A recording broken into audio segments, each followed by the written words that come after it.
갈라디아서 5장 1절 말씀 한 목소리로 함께 읽도록 하겠습니다. 그리스도께서 우리를 자유롭게 하려고 자유를 주셨으니 그러므로 굳건하게 서서 다시는 종의 멍에를 매지 말라. 아멘. 네, 감사합니다. 오늘 제목은 이것으로 정했습니다. 다시는 종의 멍에를 매지 말라입니다. 예. 혹시 종이신 분 계신가요? 종? 나 지금 종살이 하고 있다. 예.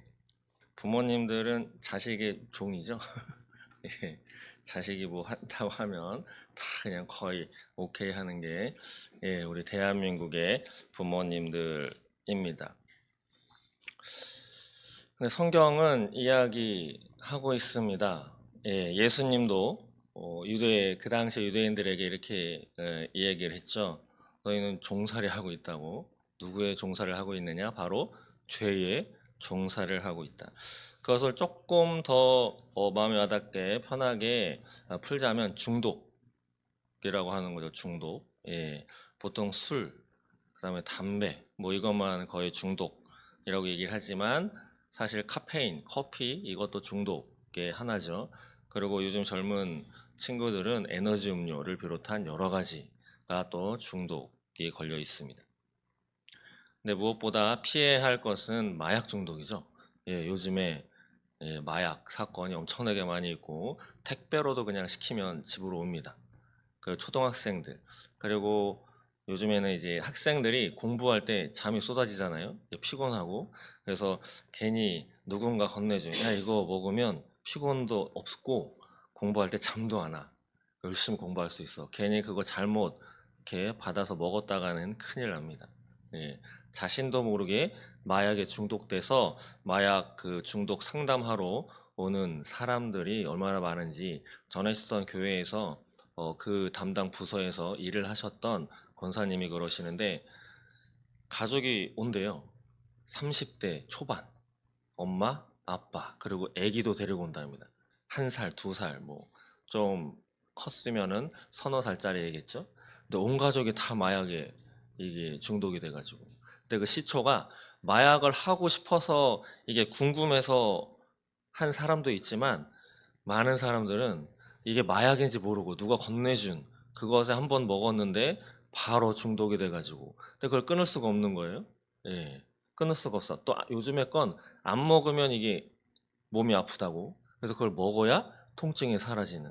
근데 그걸 계속 먹어야 되니 또 부부간에 같이 사니까 자기만 또 이거를 계속하면 혼나잖아요 옆에서.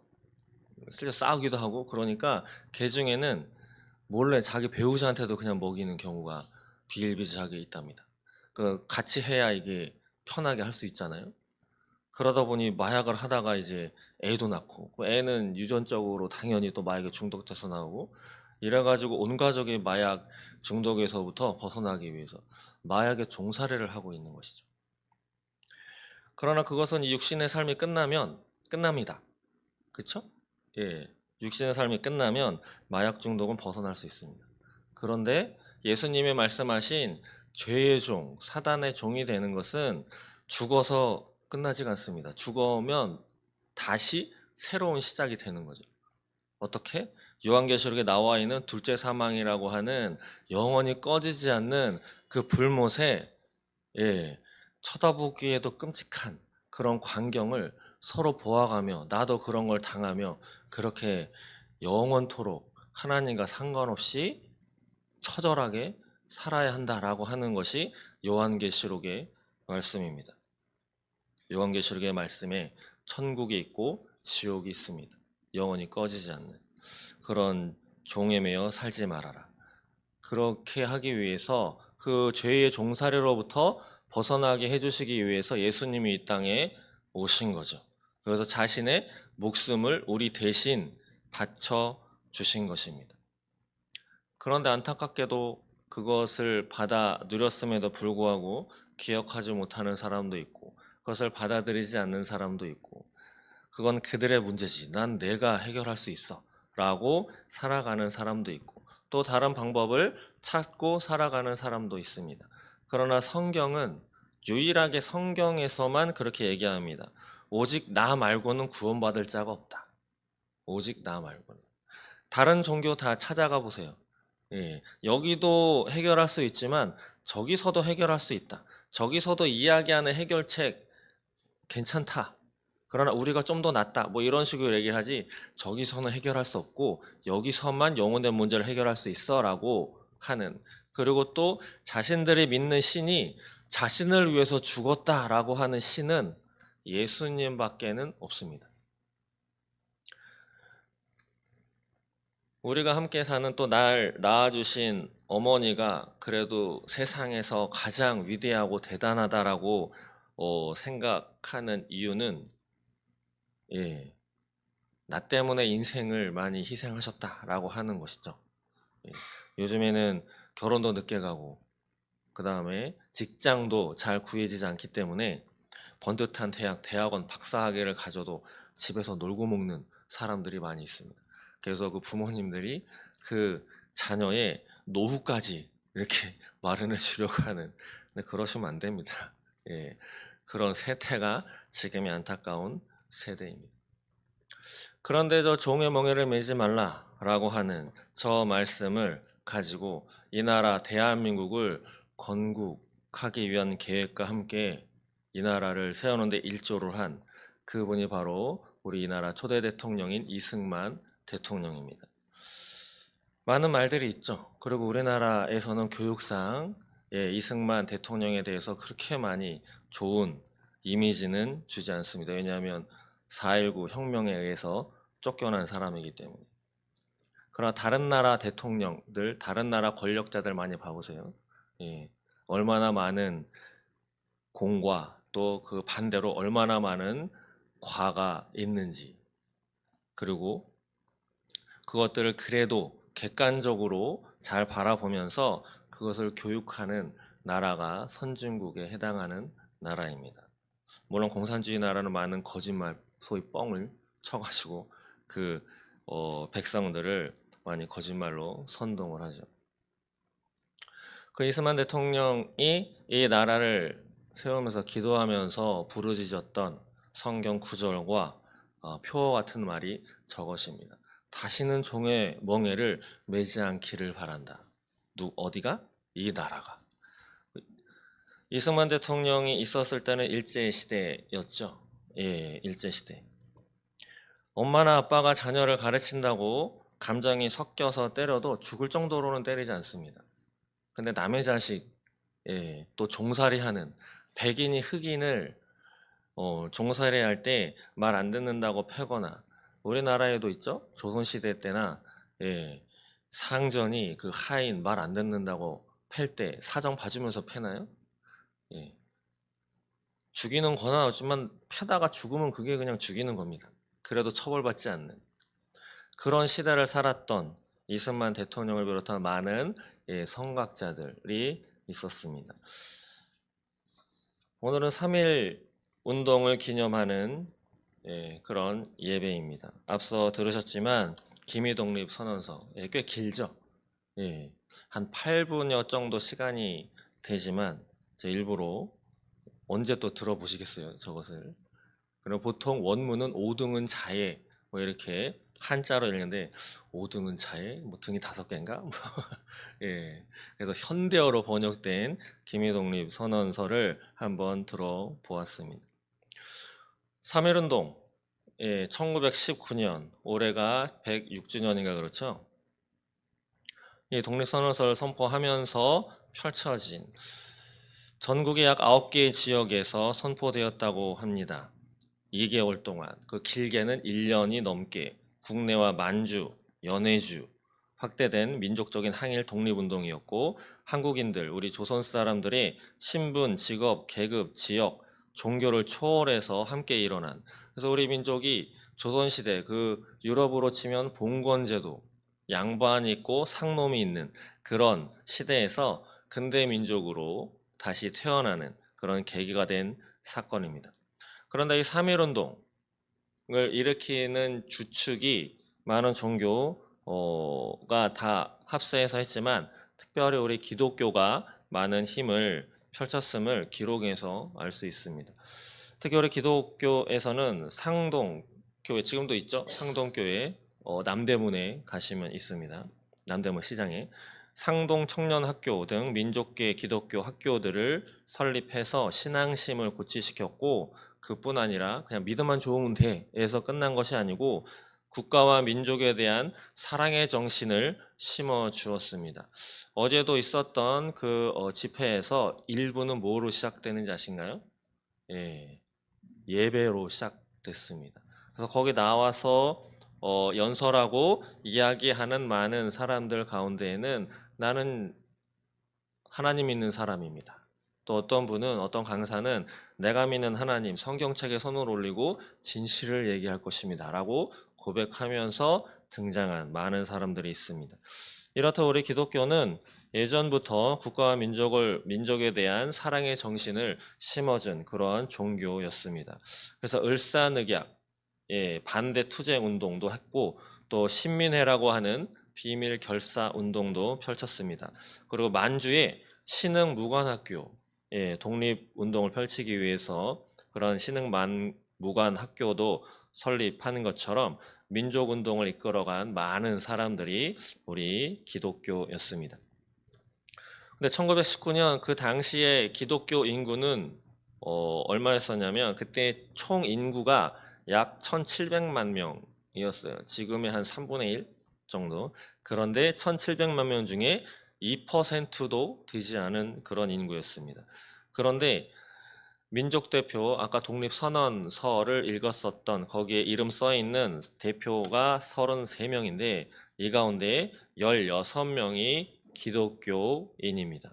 이렇듯 많은 대한민국의 그 조선시대 때 기독교인의 인구수는 꽤 적었지만, 소수였지만 그 소수가 말하자면 대부분이 신실한 기독교인이다.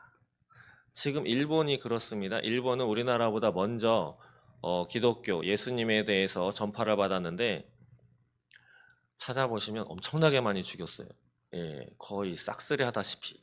그래가지고 실제로는 지금도 기독교가 그렇게 세가 많지 않은데 다들 그런 얘기 하십니다. 일본에서 예수님 믿어? 걘 진짜야. 대한민국은 안 그렇죠. 대한민국은 교회 다니는데 교회 다녀? 그냥 그렇게. 그러면서 첫 마디가 교회에다가 너무 돈 갖다 바치지 말라고 그래라. 그리고 너무 광신도처럼 예배 막 그렇게 하지 말라고 그래라. 그러면서 참 그런 건 참 잘 봐요. 제 눈에 잘 안 보이는데 제 친구는 그런 얘기 참 많이 해요. 자기 사는 동네에 교회가 한 6개 있는데 주일날 되면 예배 드리는 데가 한 군데 정도밖에 없다고. 나머지 5군데는 예배를 안 드린답니다. 그 교회는 정체가 뭔지 의심스럽죠. 어쨌든 1919년 당시에는 진짜 그리스도인들이 대다수였다라고 하는 거죠.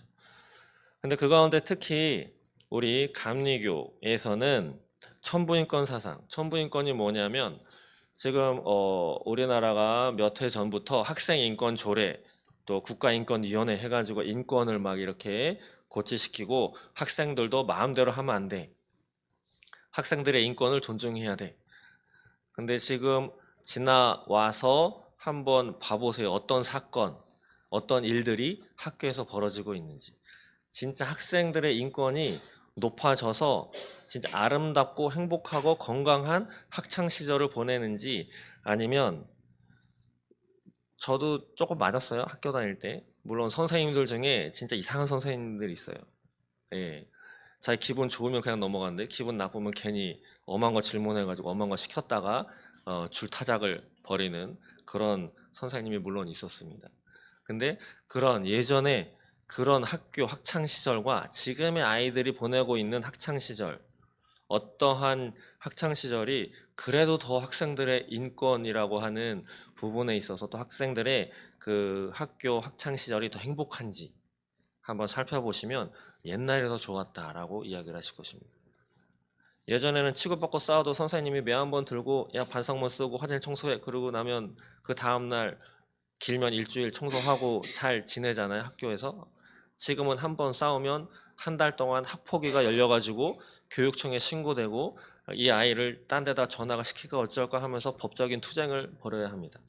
엄청나게 복잡한 한 달 동안 그런 시절을 보내면서 가해자 학생은 가해자 학생 나름대로, 피해자 학생은 피해자 학생 나름대로 그 반에서 또 보시면 아시겠지만 우리나라도 이 갈려져 있잖아요. 탄핵을 찬성하는, 탄핵을 반대하는 뭐 이유는 다 있겠지만 보기는 안 좋죠 일단.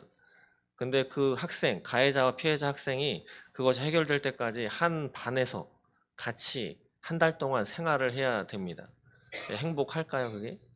차라리 매 한 번 맞고 화장실 청소 같이 일주일 하고 반성문 100장 쓰고 그러고 지내는 게 훨씬 낫지 않겠습니까? 저는 개인적으로 그렇게 생각합니다. 인권이라고 하는 것을 주장했는데 거꾸로 가는 세태죠. 근데 천부 인권은 무엇이냐? 사람의 인권, 사람의 권리는 하늘이 주었다라고 하는 것이 천부 인권입니다. 학생 인권 조례에서 그 인권은 사람이 만든 거죠. 사람이 만들었습니다. 학생이 주체가 되어야 돼. 학생이 자기가 공부할 것도 자기가 찾아서 할 수 있도록 교육 체계도 그렇게 만들어야 되고 어른들이 이것저것 재단하지 말고 다 열어놓고 그럼 될까요? TV 하나만 보더라도 어린아이한테는 보여줄 게 있고 보여주지 말아야 될 게 있는데 학생인권 조례 만드는 그 사람들의 머릿속에는 이상한 것들이 들어 있습니다. 어쨌든 우리 감리교회는 천부인권 사상을 가르쳤고 나라가 소중하다라고 하는 것을 가르친 교단이 바로 우리 감리교단입니다. 그래서 구국기도회 지금도 하는 교회가 있습니다. 탄핵 사건이 결혼 날 때까지 밤 10시부터 새벽 2시까지 하더라고요. 어제도 보니까 10시부터 찬양을 거의 30-40분 찬양하고 목사님이 나오셔가지고 거의 1시간 가까이 말씀을 전하고 저는 그 목사님께서 다음 날이 오늘 주일인데 오늘 예배님도 어떻게 하시는지 참 대단하다고 생각이 듭니다. 그럼 구국기도회를 하거나 국권회복 운동에 적극적으로 나서고 교회에서는 만세운동하는 그 기간 동안 3시에 기도하자. 그리고 주일에는 금식하자. 그리고 매일 성경을 읽자. 뭐 이런 수칙도 정했다라고 합니다. 이것이 대한민국 안에서 또 연해주 이런 데서 열려진 3.1운동이라고 하면 혹시 저 먼 미국 땅 필라델피아에서 열려진 한인 대회를 아시나요? 뉴스에 나온 영상을 한번 보도록 하겠습니다.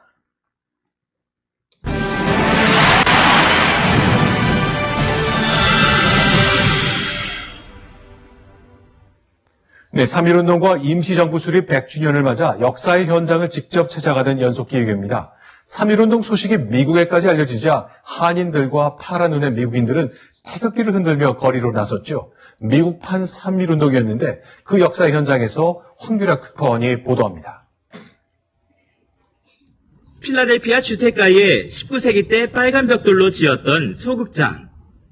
1919년 4월 이곳에 서재필과 이승만 등 독립운동가들과 미국 전역의 한인들이 모였고 톰킨스 목사 등 미국 유력 인사들도 함께했습니다.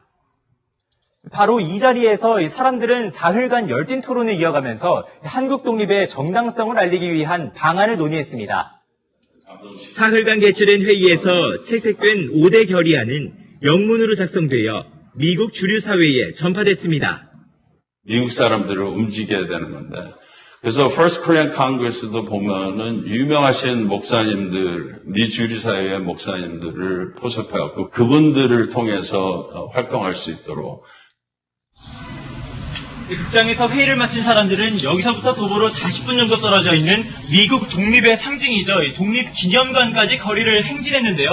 수많은 미국 시민들에게 한국 독립의 염원을 알렸던 미국에서의 3.1 운동이었습니다. 태극기를 흔들며 거리로 나선 사람들은 최초의 한국 친우회를 결성했고 이후 워싱턴과 시카고, 뉴욕 등으로 확산되면서 2만 5천여 명의 회원을 거느린 단체가 됐습니다. 미정계에 알리고 친밀한 관계를 유지하고 대한민국이 어떤 나라라는 것을 갖다 알리게 되는 아주 중요한 계기를 우리의 독립 의지를 전 세계에 알린 1차 한인회의는 올해 100주년을 맞아 역사의 현장에서 재현됩니다. 미국 필라델피아에서 채널A 뉴스 황규락입니다.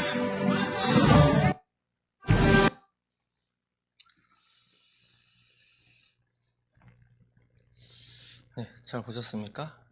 네. 대한민국 안에서만 대한독립만세, 조선독립만세를 외친 것이 아니고 저 머나먼 미국 땅에서 우리나라 독립을 위해서 외쳤고 그 당시에 세계 제1국가로 올라서고 있는 미국을 통해서 전 세계에 알린 사건이 바로 필라델피아에서 일어난 한인 자유대회입니다. 한 번으로 끝나지 않았고요. 두 차례에 걸쳐서 열렸는데 저기 보시면 아까 이렇게 시가 행진까지 제가 얼마 전에도 말씀드렸지만 저 당시에 조선이라고 하는 나라는 정말 거지 중에 산 거지들만 사는 나라였습니다. 기억하지도 않고 찾아볼래야 찾아볼 수도 없는 지도상에 아주 끄트머리 막 이렇게 있는 나라. 지금으로 말하면 우간다. 제가 뭐 아프리카에 있는 나라 중에 기억나는 게 우간다밖에 없어가지고. 근데 우간다는 나라라도 큽니다. 아프리카 보면 지도가 다 네모 반듯하게 이렇게 돼 있잖아요. 그게 지배를 받을 때 그 유럽 지배 계층에서 그냥 자른 거예요. 이렇게 도시계에 가는 것처럼 나라를. 어쨌든 그런 나라에서 만약에 독립운동 하겠다고 우리나라에 오면 우리나라에서 저렇게 시강진 할 때 많은 장차관들과 함께 깃발도 흔들어 주면서 저런 걸 하겠습니까?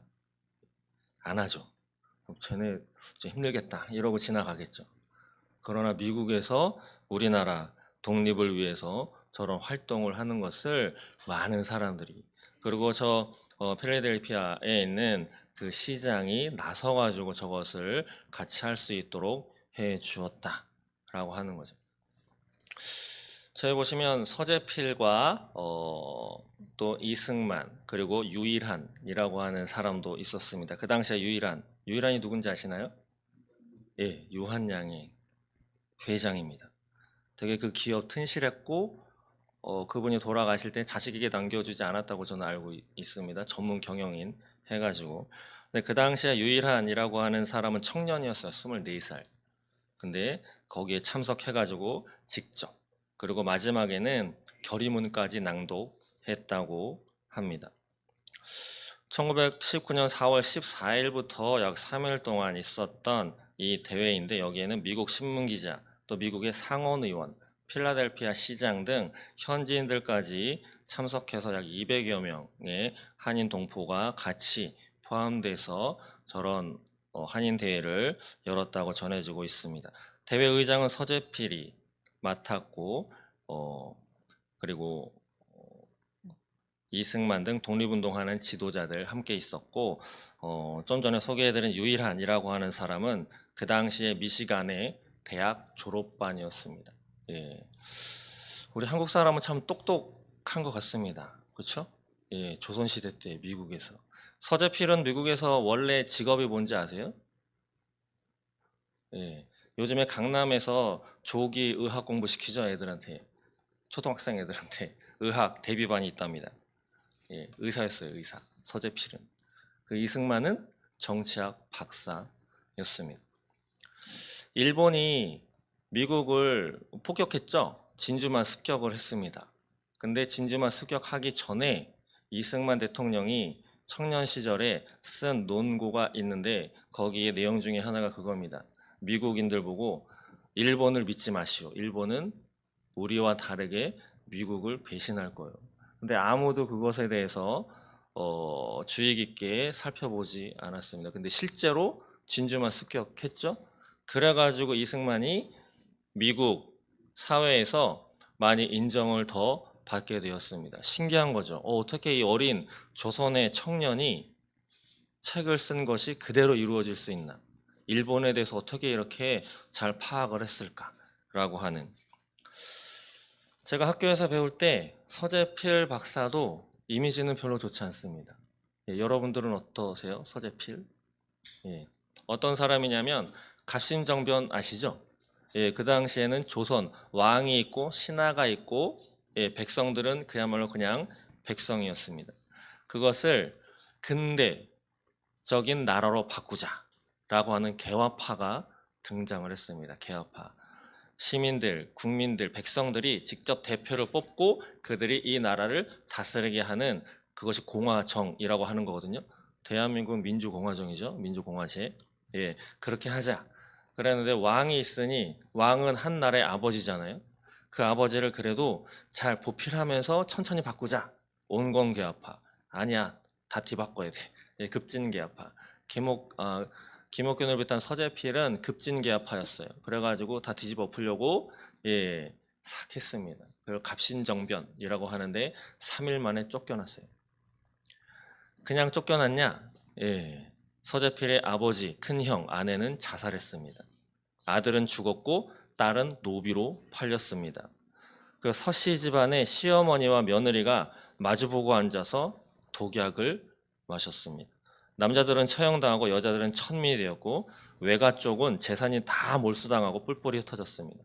그리고 서재필의 친구들은 다 혹독한 고문을 당하게 되었죠. 집안이 풍지박산이 났습니다. 서재필은 일본을 거쳐서 미국으로 건너갔다가 그래서 조선인 최초로 미국의 시민권자가 됩니다. 그리고 얼마나 똑똑한지 도망간 사람이 의학 박사가 되어서 그랬는데 가족을 죽인 나라로 다시 돌아와서 배제학당은 많이 들어보셨을 거예요. 배제학당에서 누구를 가르쳤냐면 이승만을 가르쳤어요. 그러니까 서재필이 이승만의 선생인 거죠. 그 주시경 들어보셨죠? 인재를 길러내고 독립신문을 발간했는데 우리 조선 정부가 서재필은 어떤 사람이에요? 갑신정변 역적이죠. 계속 괴롭혔습니다. 그래서 다시 미국으로 돌아가서 이제 개인의 삶을 삽니다. 어떻게 살았냐면 병원도 세워서 의사죠. 그리고 문구점을 운영을 했는데 문구점에 직원이 몇 명이냐면 60명이었대요. 60명. 직원이 60명이다. 지금 없으시죠? 서재필이 살고 있던 집은 지금도 기념관으로 있는데 3층 집이에요. 우리 집 3층 집이다. 집 안에 계단이 있다. 그냥 뭐 간단하게 여기 짐 하나 올려놓는 계단 말고요. 집 안에 계단이 있다. 드라마인처럼. 그랬던 사람이 바로 서재필입니다. 근데 이 서재필 박사라고 하죠. 3.1 대한독립 만세 그 운동 소리를 듣고 서재필이 한라산을 넘고 태평양을 건너 미국에까지 들렸다. 나는 필라델피아에서 이 소식을 접했다. 나는 메스를 버리고 시험관을 내던진 채 밖으로 뛰쳐나왔다. 3.1운동이 대한민국 땅, 조선 땅에서 벌어졌다는 소식을 듣고 다 그냥 내팽겨 친 거예요. 자신의 가족, 일가, 친척 다 죽고 쫓겨났는데 나라를 얼마나 사랑했는지. 그래서 3.1운동 이후에 서재필은 모든 재산을 다 처분해가지고 그 거금 76,000달러라고 합니다. 76,000달러. 그 옛날 돈이죠. 7만 달러 곱하기 1,300을 해도 7천, 한 9천, 1억. 지금으로 해도 1억. 통장에 1억 있으세요? 근데 지금으로 하면 뭐 한 잘 모르면 100억, 1000억은 될 거예요. 환율이 뛰었으니까. 이랬던 사람이 바로 서재필입니다. 이승만은 1898년 박영호를 추대하는 무력 정변에 가담했다가 체포당했습니다. 근데 그가 23살이었어요. 그때가 체포됐을 때가. 근데 어떠한 형벌을 당했냐면 거꾸로 매달아 놓고 콧구멍에 고춧가루 뿌리고 물을 부었답니다. 그리고 몽둥이로 엄청 맞았대요. 그 망치로 손가락을 맞아가지고 그리고 손톱 밑에 가시로 쑤셨다. 한성 감옥에서 지냈습니다. 91세로 세상을 떠나기는 했지만 이 고문 때문에 평생을 거의 장애인처럼 불구로 살았던 사람이 바로 이승만입니다. 서재필과 이승만, 가족이 몰살당하고 쫓겨난 그런 사람이지만 한 사람은 머나먼 미국 땅에서 의학 박사로, 한 사람은 국제법 박사로 그냥 살 수 있었어요. 그냥. 이것을 저는 학교 다닐 때 그런 이런 얘기를 좀 들었습니다. 이승만, 왜 초대 대통령이 부인이 외국인이야? 예. 근데 유대인인 거 아시나요? 예, 유대인이었습니다. 서재필도 부인이 외국인이죠. 외국인인가요? 예. 유명한 사람의 딸과 결혼했습니다. 재혼이죠.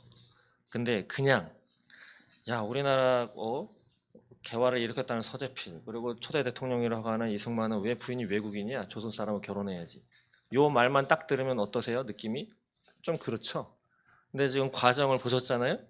서재필은 갑신정변 나라 어떻게 그래도 나름대로 잘 해보겠다라고 했다가 역적으로 돼가지고 쑥다밭이 돼서 망명한 사람이고 이승만도 감옥에 갇혔다가 미국으로 망명이라는 말이 좋아서 망명이 도망간 겁니다.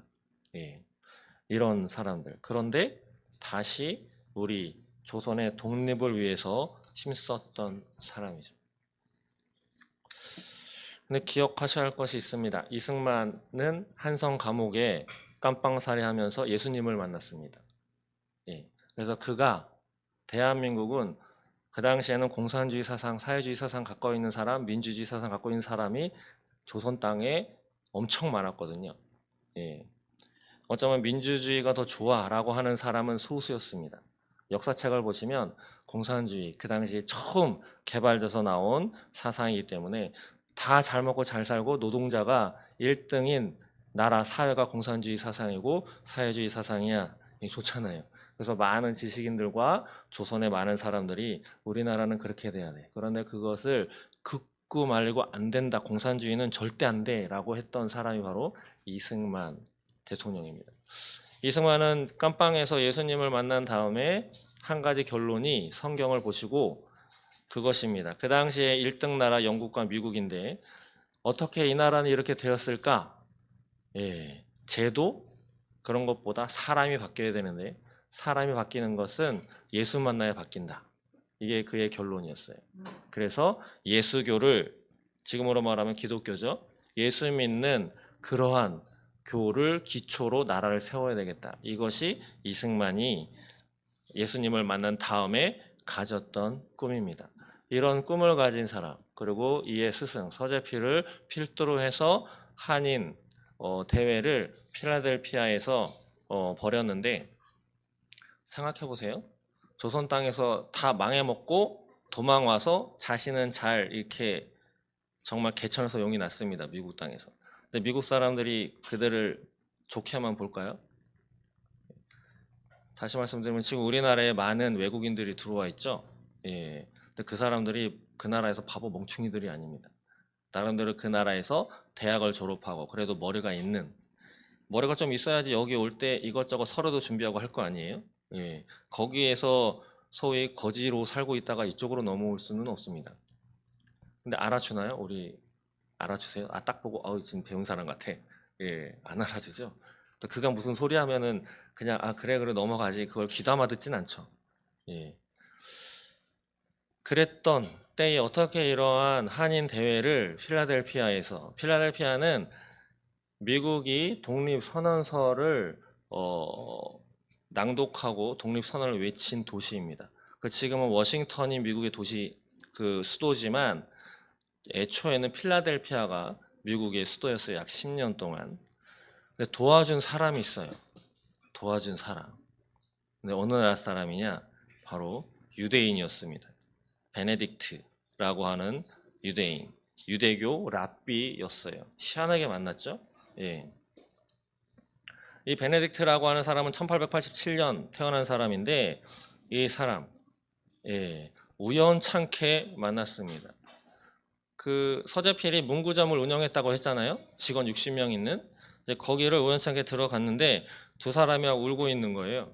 누가? 이승만하고 서재필이. 왜 우시오라고 물어봤더니 지금 우리나라가 여차저차 해가지고 지금 독립운동 벌이는데 일본 놈들한테 잡혀가지고 이렇게 두드려 맞고 다 죽임당하고 처형당하고 있습니다. 유관순 누나 생각해 보시면 알 거예요. 그것을 듣고 내가 도와주겠습니다 라고 했던 사람이 바로 베네딕트였습니다. 희한하죠.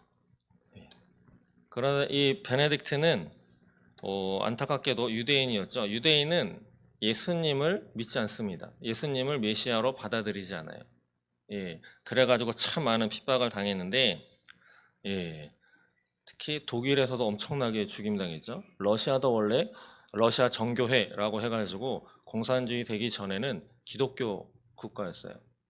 근데 러시아에서도 차르 정권이 등장하면서 유대인을 엄청나게 죽였고, 그리고 중세 시대는 세계사적으로는 암흑기라고 하지만 그 313년에 기독교가 공인되면서 기독교 그 당시엔 교황이죠. 그러한 바티칸의 권력이 엄청 세졌죠.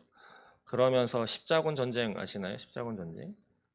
예, 좋은 의도, 명목은 좋았지만 예, 엄청나게 학살도 많이 하고, 그리고 기독교 측에서 그 당시에 구교라고 불리우는 유대교 또한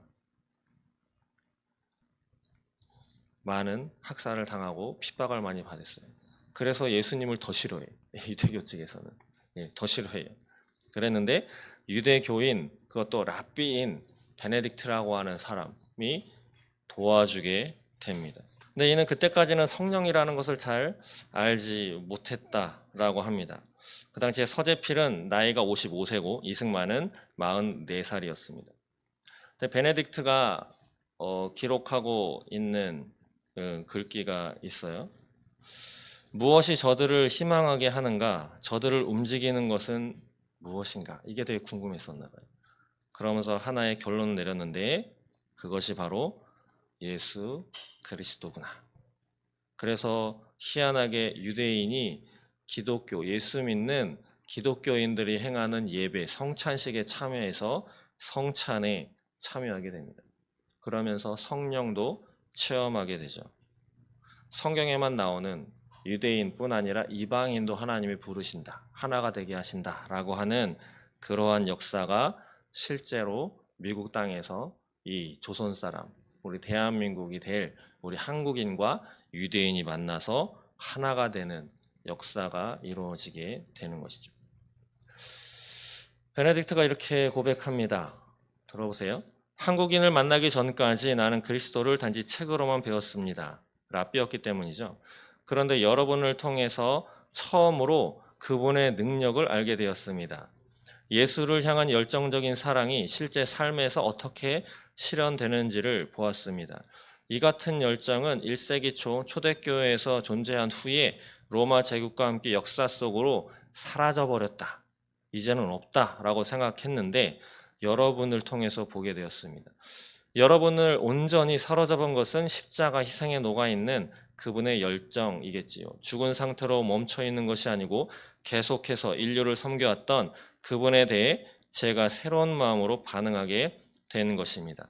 내게는 처음 경험하는 심리적 발견이었습니다. 지금까지는 제가 절반 정도만 붙들려 있었다는 사실을 알게 되었거든요. 라고 이승만한테 얘기를 하니까 이승만이 무엇이라고 얘기하냐면 그리스도가 이미 랍비 속에서 일하며 당신의 반을 얻었으니 이제 곧 전부를 얻으시겠지요. 라고 이승만이 대답을 해줬어요.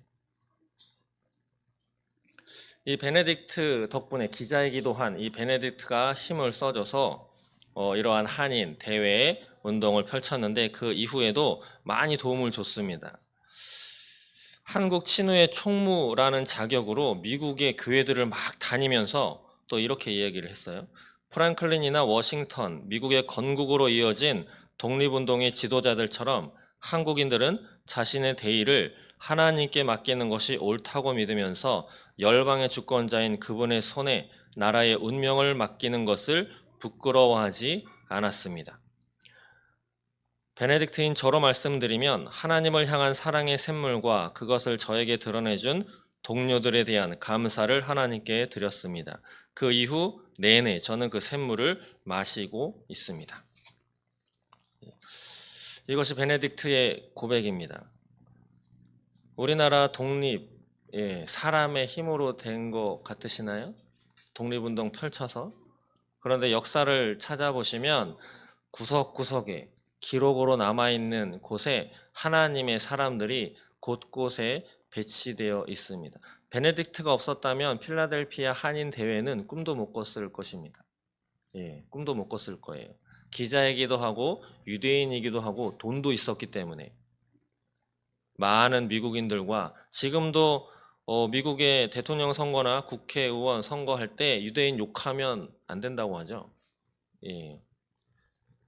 그만큼 유대인들의 그 권한과 그런 세력은 무시하지 못합니다. 그런 베네딕트의 도움을 받아서 우리 한국이 세계 만방의 독립을 원한다라고 이렇게 이야기할 수 있었다라고 하는 거죠. 3.1운동도 마찬가지죠. 우리 대한민국 조선 땅에 많은 한국 사람들이 조선 사람들이 대한독립만세, 조선독립만세죠. 그 당시에는 그것을 외쳤는데 그 가운데 주축이 된 세력이 바로 우리 기독교다라고 하는 거죠. 예. 일각에는 천도교가 기독교인보다 한 명이 더 적어요. 참여한 그 기미독립 선언문 작성할 때 이름에 포함된 거 보면 그리고 천도교가 더 주축이 돼서 했다라고 이렇게 얘기를 하지만 그것이 이루어지기 전에 기독교에서 먼저 이것을 해야 되겠다라고 계획을 세운 기록도 있습니다. 뭐 누가 먼저고 누가 나중이냐, 뭐 그것이 그렇게 중요하진 않지만 일각에서는 많이 폄하하려고 하고 있거든요. 기독교를 우리나라 사학, 역사학자 그런 사학계, 교육계도 그렇고 기독교가 한 것은 기독교가 했다라고 해야 되는데 다른 종교가 한 것은 뭐 불교에서 했다, 또 천도교에서 했다 이렇게 얘기를 하는데 기독교, 감리교, 그 다음에 장로회에서 한 것은 장로회에서 했다, 감리회에서 했다라고 하면 좋은데 그냥 종교계에서 했다. 약간 흐리멍텅하게 거짓말은 아니지만 참된 진실도 아닌 물타기를 하는 거죠. 그래서 기독교가 또 감리회가 우리 그리스도인이 이 나라를 위해서 어떻게 행했는지를 그냥 이렇게 스물스물 없애려고 하는 그러한 일들이 많이들 벌어지고 있는 것이 오늘의 현실입니다. 오늘 2025년도입니다. 앞서서도 기도하셨지만 기미독립 선언문에 나온 글귀 그것을 지금 거의 100년이 넘은 이 시점에 다시 들어도 그것을 적용해도 별반 그렇게 틀리다고 반대하실 분은 없을 것입니다. 정말 나라를 위할 때입니다. 우리는 무엇보다 믿음의 선조들이 이 나라와 민족을 위해서 또 하나님의 뜻을 받들어 이 대한민국을 어떻게 세웠는지 그렇기 때문에 우리가 자유를 구가할 수 있는 것이죠. 북에서 넘어와 가지고 북의 실상과 뭐 이런저런 재미있는 내용도 이야기하고 있지만 심각한 내용도 이야기하고 있는 북한 여성이 있어요. 근데 그가 얘기하기를 북한 사람들 이 땅에 와가지고 보면 생각이 바로 바뀔 거라고. 왜냐하면 거짓말로 다들 세뇌되어 있기 때문에. 거짓말, 공산주의 세력의 수단입니다. 거짓말에 속으면 안 됩니다. 이것저것 다 지혜롭게 살펴보시고 무엇보다 하나님의 뜻은 어디 있는가. 우리가 붙잡아야 할 것은 하나님입니다. 어쩌면 지금도 세계에는 반유대주의도 있어요. 유대인들 괜히 싫어하는 뉴스를 보시면 그런 뉴스도 많이 있을 것입니다. 누구라고 안 되고 누구라고 좋아하고 누구라고 되고 누구는 안 되고 그것을 그 개인적인 눈앞에 있는 우리나라 안에서의 상황만 보시면 될 것이 아니고 하나님은 이 지구를 우주를 다 다스리시는 분이시죠. 구약에 보시면 이스라엘 백성들이 죄를 져가지고 포로로 끌려가게 생겼는데 그 당시 아수르 바벨론이 이스라엘을 먹으려고 막 침공에 들어올 시점이었죠. 그 당시 예레미야라고 하는 사람은 하나님의 뜻을 받들어서 침공해 오는 나라에 반항하지 말고 그냥 포로로 끌려가서 거기서 살아야 된다. 지금으로 말하면 일본이나 중국이 우리나라 쳐들어오면 그냥 거기서 종살이 해라고 하는 거죠. 그 당시에 예레미야는 감옥에까지 갔습니다. 어떻게 하나님이 선택하신 이 이스라엘이 그렇게 포로로 끌려갈 수 있겠느냐. 하나님은 우리를 절대 버리지 않으신다. 많은 선지자들이 예레미야와 반대되는 하나님이 우리나라를 독립시켜 주시고 지켜 주실 거야. 근데 결과는 포로로 끌려가는 되었습니다. 포로로 끌려가게 되었어요. 사람의 눈과 사람의 생각과 하나님의 계획은 전혀 다릅니다. 그래서 하나님의 입장, 하나님의 생각으로 성경이 무엇을 우리에게 이야기하고 있나, 그리고 성경을 통해서 이 나라를 세우는데 일조하고 목숨을 버리면서까지 힘썼던 믿음의 선조들이 어떤 생각을 가지고 이렇게 행했는지 다시 한번 살펴보면서 그들을 기억하고 그들을 기리면서 무엇보다 하나님이 그들을 통해서 또 유대인들을 통해서 이 나라를 이렇게 우리가 자유롭게 예배하고 자유롭게 아기 키우고 살아갈 수 있도록 이만큼 해주신 모든 것이 또한 하나님의 은혜임을 우리는 잊지 말아야 할 것입니다. 이렇게 기도하겠습니다. 하나님 감사합니다. 다시는 종의 멍에를 매지 말라. 우리는 일제 36년의 시간을 거쳤습니다. 인간의 힘으로 빠져나올 수 없던 그 당시에 대한 독립을 외쳐서 도리어 일본의 압박을 더 받은 것 때문에 대한 독립 외치지 말아라 라고 했던 조선인들도 있었을 것입니다. 그러나 하나님의 뜻을 받들고 자유가 최고의 것임을 믿음으로 고백하면서 이 나라의 자유를 찾고 후손에게 물려주기 위해서 힘썼던 많은 믿음의 선조들의 그런 마음과 희생을 기리며 그들이 외쳤던 다시는 종의 멍에를 매지 않기를 바라는 그러한 유산을 우리가 기억할 수 있도록 주님 인도하여 주시옵소서. 그리하여 하나님을 바라는 마음으로 이 나라 대한민국을 정말 하나님의 나라, 하나님이 원하시는 자유로운 대한민국으로 잘 지켜갈 수 있도록 또한 우리가 그것을 위해서 지금도 기도하며 나아갈 수 있도록 주님 인도하여 주옵소서. 감사합니다. 예수님의 이름으로 기도드립니다. 아멘.